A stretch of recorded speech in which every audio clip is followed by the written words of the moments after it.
I don't want to tell the whole crypto space, I told you so, but for the last 2 years, I've been saying that the feds were going to try to hammer us. Last year, I even said they would start after the midterm elections, and that would be 2023 because of the holiday season. Here we are. Now it's hammer season. This was all super predictable from the administration's rhetoric. They seem to hate everything in crypto except FTX, and we saw how that worked out for them. Now they're going after custodial staking and stablecoins. The rumors circulating are that exchanges will be next to be laid on the anvil. Some of them won't fight, some of them will. The real question right now is how long hammer season will last and how deep it will go. Ready? Let's go.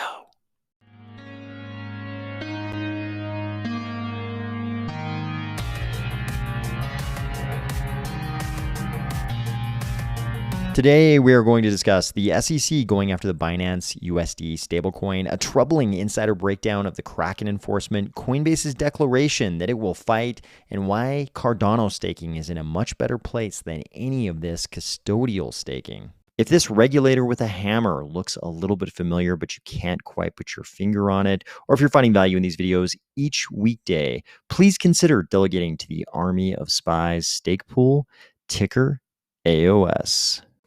It was a very busy weekend, and we've got a lot to get through, so we're going to have to move a little bit quickly today. This is an article in the Wall Street Journal that dropped during the Super Bowl. Why would something drop during the Super Bowl? It would drop during the Super Bowl if you wanted the very least number of people to see it. And we'll delve into maybe why that was the case in a second. But this article says, crypto firm Paxos faces SEC lawsuit over Binance USD token. The agency has been intensifying its enforcement of major crypto players. So this would probably not be such big news if it was just Paxos. If the article was SEC goes after Paxos, not such a big deal. The problem is that Paxos is the issuer of BUSD, the Binance stablecoin. And the article says the notice, so you already know, this is a Wells notice. This is where the SEC sends a letter to some party and says, hey, we think we're going to go after you guys for some infraction of a regulation or a statute that's part of the U.S. federal securities regulation regime. And then the company can respond, and then the SEC kind of decides, are we going to go after them or not? This Wells notice, according to this article, alleges that Binance USD, a digital asset that Paxos issues and lists, is an unregistered security, according to the people. I'm guessing that the people are probably the same people who wrote the Wells notice. So they're saying that this stable coin is a security. This is going to surprise a lot of people because a lot of people in crypto, the only thing they know about securities law is that there's a thing called the Howey test. And a lot of people also slightly hazily remember that a part of the Howey test has to do with an expectation of profits from the efforts of others. Those are a couple of the 4 prongs. And that stable coins don't seem to fit that for a lot of people because they're like, it's a stable coin. The whole point is that it's going to remain at a certain price.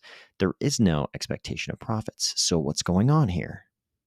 Unfortunately, here's what's going on. We've got a couple of gigantic securities laws that are almost a century old now. They're almost 100 years old. We've got the Securities Act of 1933 and the Securities Exchange Act of 1934, literally passed in 1933 and 1934. That's right. We hadn't even had World War II yet when they decided how securities were going to work in 2023. But the Securities Act of 1933 has a definitions section, which is right here. And when we click in there, we find this part. This is Section 2A1 of the 1933 Securities Act. And you can see that's the part that defines the term security. And It's not the Howey test. Some people are very surprised when they see this. They're like, what? This is not the Howey test. The Howey test is just case law interpreting two words in this whole paragraph. Those are investment contract. They had to have a case, the Howey case, where they decided what is an investment contract. The whole rest of this definition of a security in the law, this is not regulation. This is actually the law that was passed in 1933. The whole rest of the paragraph talks about other types of securities. So you've got a whole laundry list of things. You've got, I'm not going to go through all of them because it'll bore you to death, but we've got notes, stocks, treasury stocks, security futures, security-based swaps, bonds, debentures, evidences of indebtedness, certificates of interest or participation in any profit-sharing agreement, collateral trust certificates, pre-organization certificates, transferable shares, voting trusts, certificates of deposit for security, fractional undivided interests in oil, gas, other mineral rights, puts, calls, straddle options, privileges on a security, again, certificate of deposit, this time just a regular certificate of deposit, not the aforementioned certificate of deposit for a security.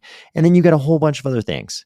But you can see a security can be a lot of different things. And the investment contracts, the case law for which we often cite in terms of Howey is just one part of this laundry list.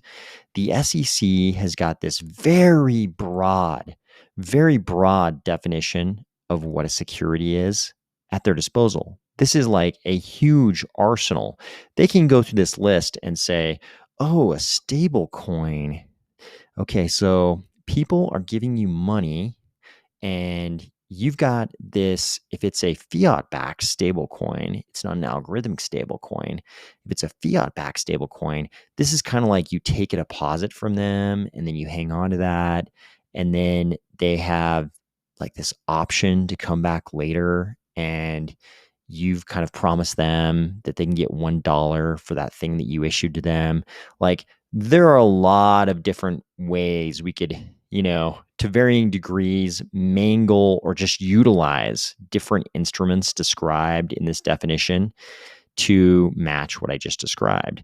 The SEC is going to have a lot of different weapons here to say that a stable coin is a security. And a lot of security attorneys are going to agree with them.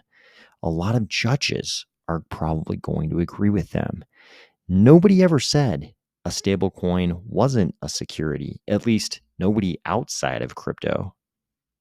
In the alternative, you could argue that stable coins are always advertised in crypto as a hedge against volatility versus whatever fiat unit they're pegged to. So you could say there is an expectation of profit. There is an expectation of return. It's whatever profit or return you wouldn't have realized if you were subject to the volatility. If you've been watching this channel, you know that all throughout 2022, I kept emphasizing how Gensler and a whole bunch of other regulators and policymakers in North America and Europe kept hammering the stablecoin point. They kept mentioning stablecoins, how they needed to be regulated, how they were an intrinsic, source of instability for the greater financial landscape. They have all the rhetoric they could possibly wield out on stablecoins. They mentioned stablecoins every single time they talked about crypto and the need for regulation of crypto in their minds. But stablecoins were always the top of the list. And this is why people, I think in crypto kind of push this aside because they were like, no, I know about the Howey test and there's no expectation of profits. These guys are idiots. They don't understand. Stablecoin is stable. So obviously not a security. They don't care. Gensler has this gigantic, very broad spectrum of weapons he can use to declare something a security. And it's going to get very difficult for these stablecoin issuers if he decides to go after all of them. And you'll remember from, I believe it was last Friday, we talked about this tweet because this account had sort of called that somebody was going to get what turned out to be the enforcement action against Kraken. They thought it was Coinbase, turned to be Kraken. But we talked about this tweet when this account put this out, and also again because he got the Kraken thing half right. He knew it was happening, he just didn't know which exchange. But look at what he says here. He says additional actions are coming from the SEC, and this was after Kraken, or he might have posted this. I believe he posted this right before Kraken when he was saying that somebody was getting what Kraken got. He says, according to a source, exchanges and stablecoin issuers will be getting Wells notices in the coming days and weeks. Specifically mentioned were Circle and Paxos. So today what we got was the news that they were going after Paxos for BUSD. Circle, of course, is the issuer of USDC. So it would make sense. Paxos has already got their letter. Maybe Circle has too. Maybe they're dropping the news about Circle on Monday, Tuesday, or Wednesday. Who knows? This is why I think it made sense that they dropped this news during the Super Bowl. They don't want it to look like they're going after all of crypto. They just want, I think they figured like, oh, we'll drop the Paxos news during the Super Bowl. Nobody will notice it. And then we'll drop the Circle news. People will definitely notice that one. So we'll just drop that one during the week, and we'll let the Paxos one kind of, languish in obscurity because we dropped it during the Super Bowl. Obviously, all the crypto people will notice, but we don't want the mainstream. We don't want mainstream voters who the administration wants to vote to keep them in power a year from November. I think that's the main motivating factor here. They really, really want to regulate crypto into a death, but they don't want to alienate young voters who seem to like crypto. So I think we're going to have this burst, this sprint of regulation. We're going to have hammer season where they just pound crypto relentlessly. And then at some point that they pre-calculated before the election, and maybe it's 12 months, maybe it's 18 months, suddenly everything will line up. And there won't be much regulation of crypto, nothing major to speak of, because they're going to want all that to cool off so that young voters aren't mad at them a year from November, and they'll vote to keep them in power. So you could say that this is a skeptical view of what happens with White House administrations, but I think their primary motivation here is timing this dose of regulation so that it doesn't affect the elections a year from November.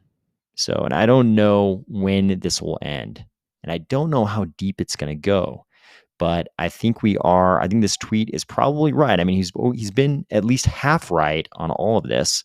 So I think this is probably right. There probably will be more stablecoin Wells notices. He says exchanges and stablecoin issuers will be getting Wells notices. Exchanges, when we think about what exchanges might the SEC also be after? I mean, among the big ones, we've only got so many left. I mean, we've got Binance and we've got Coinbase. Coinbase is a public company, and famously, one of the reasons they said they were becoming a public company was because they thought it would be harder for regulators to kill them if they were public and they had public shareholders, which I think is going to turn out to be a very wise move on the part of Brian Armstrong. Like, people in crypto probably don't give Brian Armstrong enough credit because he runs a gigantic centralized exchange, and we're all about decentralization. But don't let it be said that Brian Armstrong is stupid, because I think he's very, very smart. I think he was smart to become a public company for exactly the reason he said. Having said that, I don't think anything is off the table. I think the SEC could be going after everything. We could see Binance. We could see them very likely go after Binance. I wouldn't be surprised if they try to link Binance to, they'll say that Binance, Binance and CZ secretly had ties to the CCP, which you could say of almost any company that has Chinese nationals among the employees and the owners of the company. Certainly that could be said. But I think there will be kind of if they do have to go after Binance, there'll be kind of a smear campaign against CZ and Binance. They'll kind of try to paint them as the worst company ever. And then with Coinbase, it'll be interesting to see if they go after Coinbase, because Coinbase obviously very deeply intertwined with USDC. So if Circle gets one of these letters next and it's USDC they're going after, that definitely presents some problems for Coinbase. But we are in this regulatory hammer season where they're going to pound crypto. We just don't know for how long, and we don't know how deep they're going to go. What if, all of the indications are that this is just the tip of the iceberg. I mean, it wouldn't shock me at all if they go after the stablecoins, they go after the centralized exchanges, and then they set their sights on DeFi. We know, we've talked about this many times on the channel, they've been investigating Uniswap for a long, long time. They've been taking their sweet time trying to figure out how to go after Uniswap.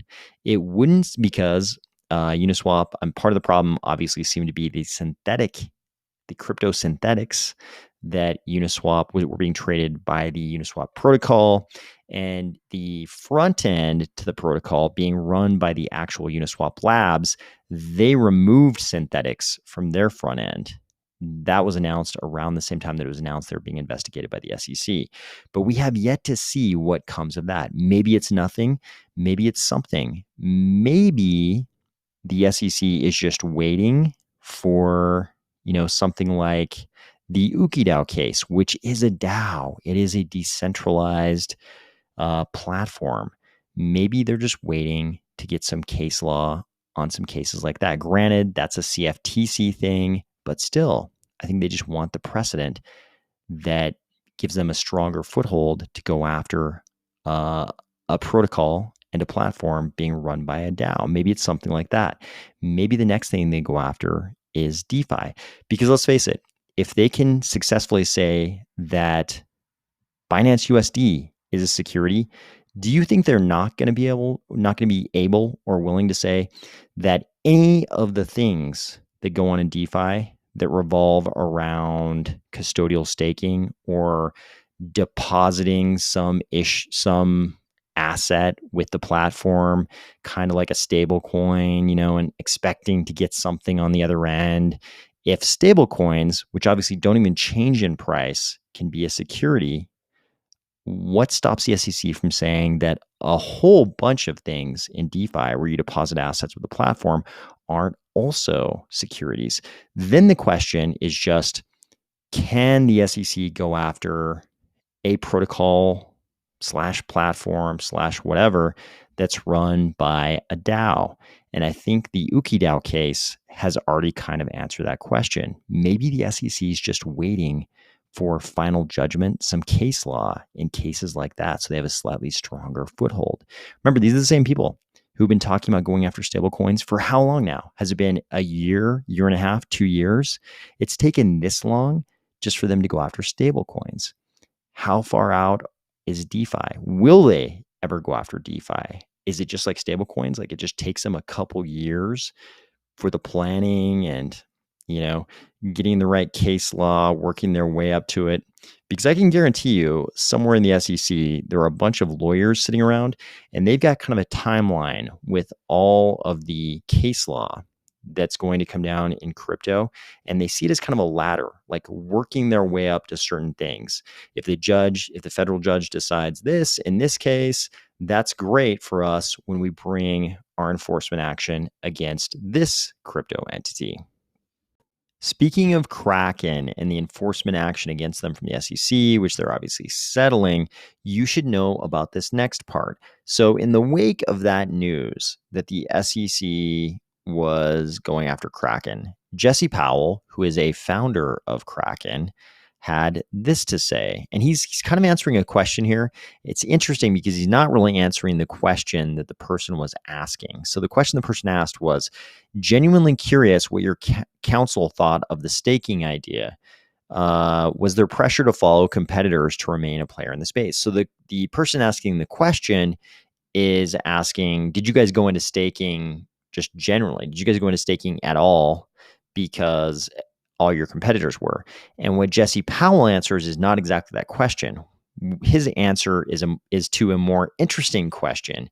And the more interesting question is, did you guys screw up the details? Should you guys have done your staking like some of your competitors who haven't gotten in trouble for it yet? And to that, Jesse Powell, I think, is a better question that should have been asked. He says, I don't see a material difference versus competing products. I don't think that any minor differences matter to the SEC, which views all forms of custodial staking as problematic. I expect more settlements or lawsuits to follow imminently. So He doesn't think the SEC really cares about the details. They think that all forms of custodial staking are problematic. So a lot of people, I think, tried to be overly optimistic about this. They tried to say, oh, the reason Kraken got in trouble was because they don't do their staking like Coinbase. Their staking is, and they start citing all these small details about how Kraken presented this to investors, how Kraken managed the actual staking, how not everything seemed to be actual on-chain staking. Like not all the assets were actually staked, and there seemed to be returns for things where there wasn't really staking, like Bitcoin, things like that. What Jesse Powell's saying here is that the SEC doesn't care about that. They just hate all custodial staking. I keep saying it, but I think this is a huge problem for Ethereum. They can call their staking whatever they want, but you certainly lose custody of your assets. You do not have custody of your assets in Ethereum staking. How do I know that? Because they can slash them. How do you have custody if your assets can be deleted? You don't really have custody if you do a thing, and doing that thing makes it so that your assets can be slashed. If custody is a bundle of sticks, like property ownership is under all sort of normal senses of the common law, then one of those bundles of sticks, when you have custody of your assets in crypto, is that nobody can slash it. And in Ethereum, you're definitely not holding that whole bundle of sticks in staking, because the only way to stake is if somebody can slash your assets. So I think this is a huge problem for Ethereum. Here's the actual SEC complaint against Kraken. And if we come down here to page 19, there is a very interesting section that differentiates Cardano and Ethereum. So you could see they just kind of go through the Howey test. They say, hey, the Kraken staking program is offered and sold as a security. Let's go through the Howey test. Was there an investment of money? They say, here, investors purchase crypto assets from defendants and then transfer them to the defendants. Alternatively, investors transfer their own crypto assets to defendants for staking. Notice transfer is the verb in both cases. So if you take out Kraken and you just insert Ethereum, it still kind of works. Alternatively, investors transfer their Ether to an Ethereum stake pool for staking, because in Ethereum, as we've discussed, you do lose custody, because if you didn't lose custody, they wouldn't be able to slash. You are transferring the custody of your assets to that stake pool. In Cardano, it's different. In Cardano, there is no transferring of the assets. You keep your assets. It's more akin to voting that stake pool is going to or should get a block in the next epoch. It's like you're lending your reputation to that stake pool. You're voting in favor of them. You're, lending the force of your holdings to that stake pool, not the holdings themselves. It's very different in Cardano and in Ethereum. In Ethereum, you have to transfer custody. You have to transfer custody of your assets to the stake pool. In Cardano, you do not. Here's another interesting part. They say investors put their crypto assets at risk as part of the Kraken staking program. And then they go through what kinds of risks we're talking about. But they say, in addition to the extent that an investor's crypto assets actually are staked to the underlying blockchain protocol, those assets are at risk of being slashed. You notice slashing is a part of the risk. And, they mention Cardano when they talk about Kraken staking, and they don't even put the caveat in here that that's not the case with Cardano. I'm not even fully sure that the SEC knows that there's no slashing in Cardano, but they couldn't write this section this way if they were trying to attack Cardano. They'd have to write it completely differently, because there is no transfer of the assets and there is no risk from slashing. This was written so that you could make the exact same arguments about Ethereum. You could just insert Ethereum in place of Kraken in this whole section, whether or not there's an investment of money.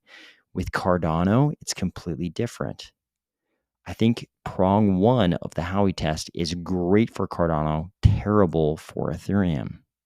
So, what about Coinbase? Coinbase obviously has custodial staking. They have a competing platform for custodial staking that competes with Kraken. Well, Brian Armstrong, founder of Coinbase, had this to say: Coinbase's staking services are not securities. We will happily defend this in court if needed.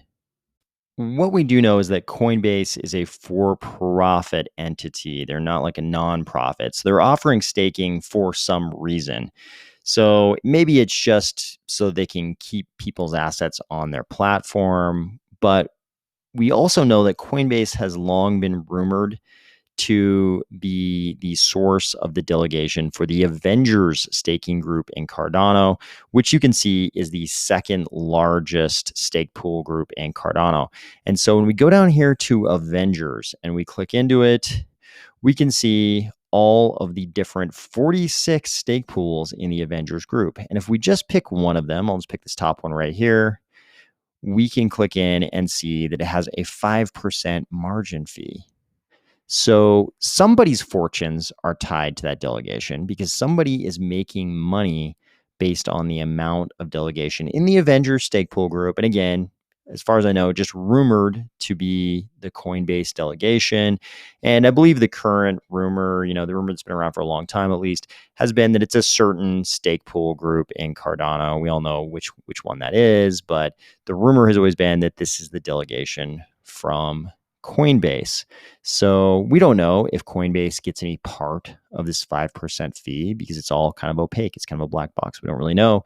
But it looks like somebody's fortunes are definitely tied to those of the delegators, at least in the Avengers stake pool group, which is rumored to be the Cardano delegation to Coinbase. And Cardano is obviously just one of the assets that Coinbase is involved in staking services with.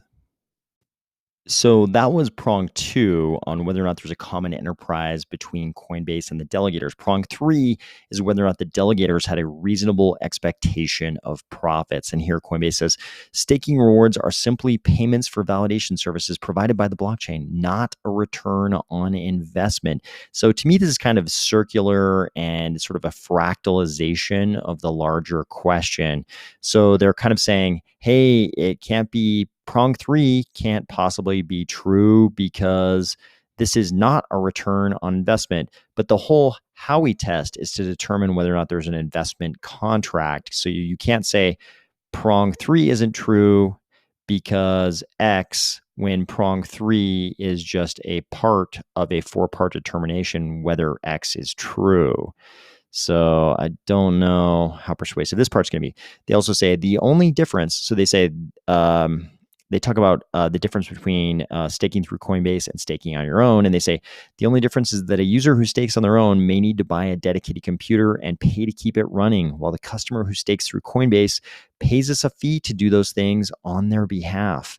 To me, this part kind of cuts against prong 2. They say there's no common enterprise, but then here they're saying Coinbase gets paid a fee when people delegate to the Coinbase staking. They make a fee off Coinbase staking. And we already know delegators also make money through the Coinbase staking. It sure starts to sound a lot like a common enterprise. Earlier, I was kind of, giving them the benefit of the doubt so that we could do sort of the theoretical examination and say, okay, even if theoretically they're not making any money on this and it's just to keep people on their platform. But here, we can see what we already knew, and that's that, in fact, they do make money off the staking. We already knew that, really. I think it also cuts against prong 4. They're straight up saying, hey, we get paid a fee to do these things on behalf of the delegators. And then down here, they say staking services do not pay rewards based on the efforts of others. It's not based on our efforts that these people are getting rewards. And their main argument here is these are IT services, not investment services. They're saying what they're doing is not entrepreneurial, managerial, or a significant factor in whether customers receive staking rewards or the amount of rewards received. Man, I can say that, this user they describe up here, a theoretical user who just stakes on their own, who buys a dedicated computer and pays to keep it running, may not do as good a job running that stake pool for themselves as the professionals. I assume Coinbase chose pretty professional stake pool people to run their stake pools. And I can assume that a lot of users would not do as good a job running a stake pool for themselves as the Coinbase stake pool operators. So I don't know that their services are not a significant factor in whether the customers receive staking rewards or the amount of rewards received. I mean, we already know in Ethereum staking, if there's downtime in the stake pool, you might be at risk of slashing. That certainly seems like it would be a significant factor in things like the amount of rewards received, because it would be a significant factor in whether or not you even have assets left. So, and even in Cardano, where there is no slashing, definitely if your stake pool goes offline, if you're just this random user using a computer and paying to keep it running, if your computer goes offline because you're not as good as the Coinbase stake pool operators, then you are not going to get the same rewards necessarily as you would if you were delegating to the Coinbase stake pool. Also, I just find it hard to believe that a reasonable judge couldn't say, no, this is we're talking about Coinbase staking services here. This is definitely an expectation of profit based on the efforts of Coinbase. They're your staking services. It's definitely based on the efforts of Coinbase. So, and I think that applies to all four of these prongs. I am not faulting the author of this article in any way. He's obviously an employee of Coinbase and he's going to make the best possible arguments for Coinbase. And I think he's done that here. I'm just saying a reasonable judge could come along and say, no, this is definitely an investment of money in a common enterprise with a reasonable expectation of profits based on the efforts of Coinbase. Here's the beautiful thing for us in Cardano. I think Jesse Powell had it right. I think he says what the SEC cares about is custodial staking. And I think part of the reason they care about that is this prong one, right? It's like I think largely you can make the same kinds of arguments if you're the SEC about on the second and third and fourth prong. Common enterprise, reasonable expectation of profits, and on the efforts of others about all types of staking. But in non-custodial staking, true non-custodial staking like we have in Cardano, it's much harder to say there's an investment of money. If you never give up custody of your money, how can you possibly be making an investment? You notice in all of the SEC language, we see transferring assets. Basically, they're implying you're sending your assets to the stake pool or the custodial staking platform. I think this is what the SEC really cares about. I think they look at this prong and they say, how can we argue there's an investment of money if you never send your money to the stake pool or the staking service? And in Cardano, we're one of the few blockchains that has that. Kraken custodial staking doesn't have that. Binance custodial staking doesn't have that. Coinbase custodial staking doesn't have that. Ethereum doesn't really have that because you have to give up custody. Cardano has that. I hope you had a great weekend and you're looking forward to a good week. I will talk to you tomorrow.